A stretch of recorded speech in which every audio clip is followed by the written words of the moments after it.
Muhterem cemaat, değerli kardeşlerim, oruç ayına girdik. Allah Azze ve Celle bizden kabul etsin. İlk günde ufak bir kaos çıktı. Oruç mu değil mi var? Hasıl bir tartışma oldu. Allah Azze ve Celle bizi ıslah etsin. Yani keşke biz biraz akıllı olsaydık ve bu sorunları bitirseydik, çözseydik bu zamana kadar, ama hala Müslümanlar çözmemiş. Onu bir tarafa bırakalım. Orucun bazı faydalarına değinelim. Oruç gerçekten, dedik ya, Allah Azze ve Celle hakim bir zattır. Hakim bir zat demek yani hiçbir şeyi boş yapmaz. Ne yapacaksa hikmetle ve bilerek bunu yapar. Orucun bize verdiği bazı faydalar vardır. Bazı sosyal faydalardan bahsedeceğiz. Birinci faydaları, sosyal yardımlaşma diye bir kavram var bu zaman. Eskiden beri var olan bir kavram. Fakat bu sosyal yardımlaşma çok zayıf olur. Senede bir oruç sayesinde bir daha dirilir, aklımız başımıza gelir, birbirlerimizi hatırlarız, birbirlerimize yardım ederiz. Çünkü insanın aklı, insanın hayatı, insanın ruhu aynı kullandığımız arabalar gibi arada bir bozulur, ondan sonra tamire götürürsün, düzeltirsin. Biz de toplum olarak bozuluruz. Bir baktın ki namazdan namaza kendimizi düzeltiriz. O günlük sıkıntılar. Cumadan cumaya yine camiye gider kendimizi düzeltiriz. Ramazandan Ramazana kendimizi düzeltiriz. Ömrümüze bir sefer hacca gideriz. Yani bütün bunlar yanlışlarımızı düzeltecek olan faktörler ve araçlardır.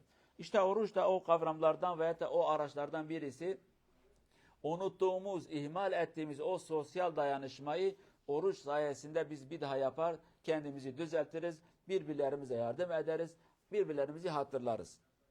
Malum oruç geldiği zaman örnek olarak bakıyorsun ki bu Avrupa'da yaşayan Müslümanlar hemen hemen herkes bağlı olduğu camiye gittiğinde bakıyor ki o cami ne yapmış? Maşallah o cami hemen bir levha asmış, bildiri dağıtmış, iftar paketi var, fakirlere zekat, şunu yapar, bunu yapar. Buna benzer cemaatine diyor ki bak şurada fakirler var, burada fukaralar var. Akraba olabilir, dost olabilir, tanıdık bir insan olabilir, başka bir coğrafyada olabilir. O insanlara yardım elini uzatalım ve hemen hemen bütün camiler bir şekilde seferber oluyorlar. O fakir ve fukaralara yardım elini uzatıyorlar. Bu oruç sayesinde öğrendiğimiz başka bir şeydir.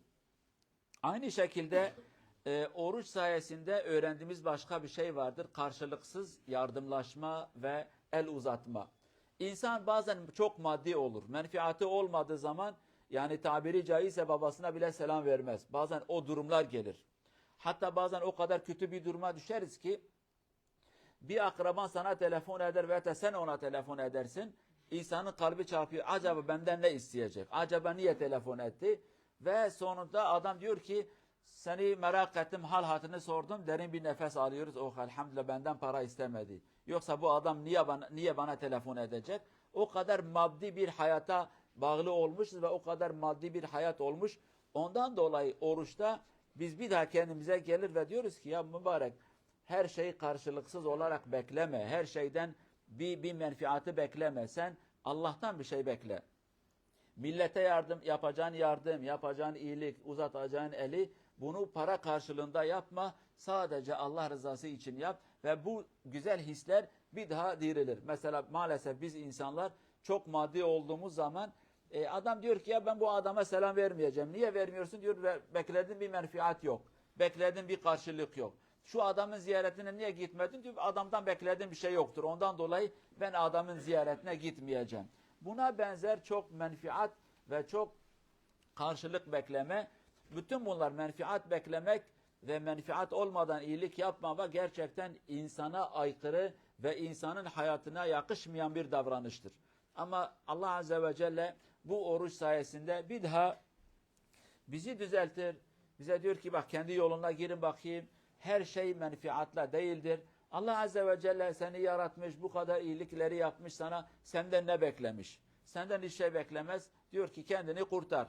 Ve dolayısıyla biz oruç sayesinde bunu da öğreniyoruz ki bazı şeyler karşılıksızdır. Allah rızası için sen yardım edeceksin.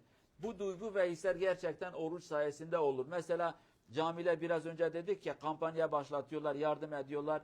Adam diyor ki şu fakire bu parayı gönderelim, bu adama şunu yapalım. Bazı Müslümanlarımız Dükkan dükkan dolaşıyorlar, ev ev dolaşıyorlar, dostlarına gidiyorlar. Diyor ki bak oruç ayı geldi, fakir ve fukara insanlarımız vardır veyahut da memleket, başka bir memlekette onlara yardım edelim bakayım. Allah razı olsun, hayırsever insanlarımız da çok. Bir daha kendilerine geliyorlar ve menfiat beklemeden bu dünyada, insanlardan menfiat beklemeden, teşekkür beklemeden, saygı ve hürmet beklemeden bütün ödülü Cenab-ı Allah'tan bekleyerek diyor ki tamam ben bu kadar yardım edeceğim. Fakir ve muhtaç nerede insanlar varsa bu insanlara bu yardımı uzat. Ve bu işi yapan insanlar, yani bunu da unutmayalım, sosyal yardımlaşma ve sosyal çalışma veya da grup çalışması, bunu da söyleyelim. Orucun faydalarından birisi de grup çalışmasıdır. Oruç olduğu zaman bakıyorsun ki mesela bazı camilerde iftar yemeği veriyorlar. Bu iftar yemeği birkaç insan el ele veriyorlar ve beraber bu hizmeti yapıyorlar. Başka insanlar başka memleketlerde yardım götürüyorlar.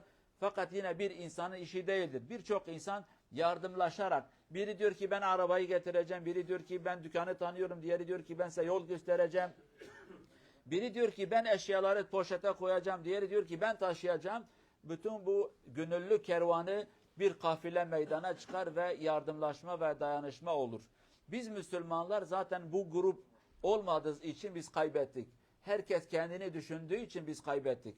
Keşke biz Müslümanlar da bugünkü meydanda gördüğümüz gayrimüslim insanlar gibi organizeli çalışsaydık, yardımlaşma ve gönüllü insanlarımız olsaydı.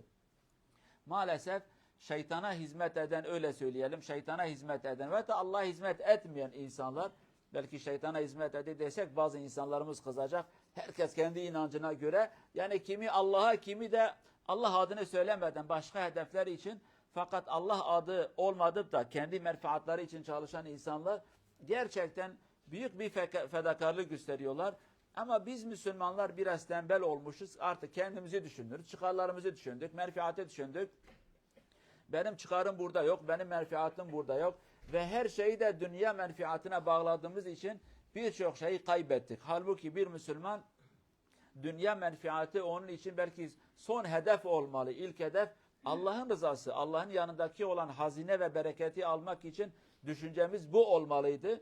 Ama maalesef biz bunu ihmal ettik, bunu ikinci plana ve son plana attık. Dünya olarak diyor cebime ne girecek, menfaat olarak ben ne kazanacağım, ona göre ben davranacağım. Fakat Allah'ı düşünen bir insan, imanı düşünen bir insan der ki Allah benden razı olacaksa ben yaparım. Dünyada menfaati elde etmek için ben bunu yapmam.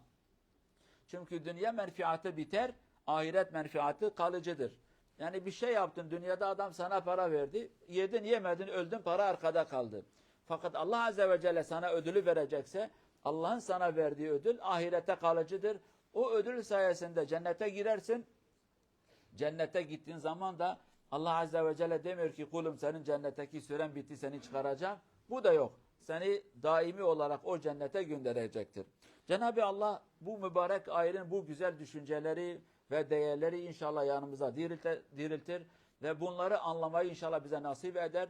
Sosyal yardımlaşma, toplu halde çalışma, karşılıksız menfaati ve karşılıksız iyilik yapmayı Cenab-ı Allah cümlemize nasip eder inşallah. Allah Azze ve Celle cümlemizin orucu kabul etsin inşallah. Orucun sonuna kadar sıhhatli ve afiyetli bir hayatı nasip etsin. Makbul bir oruç, makbul ibadet, makbul zikir ve namazları Allah cümlemize nasip etsin. Vesselamu aleyküm ve rahmetullahi ve berekatuhu.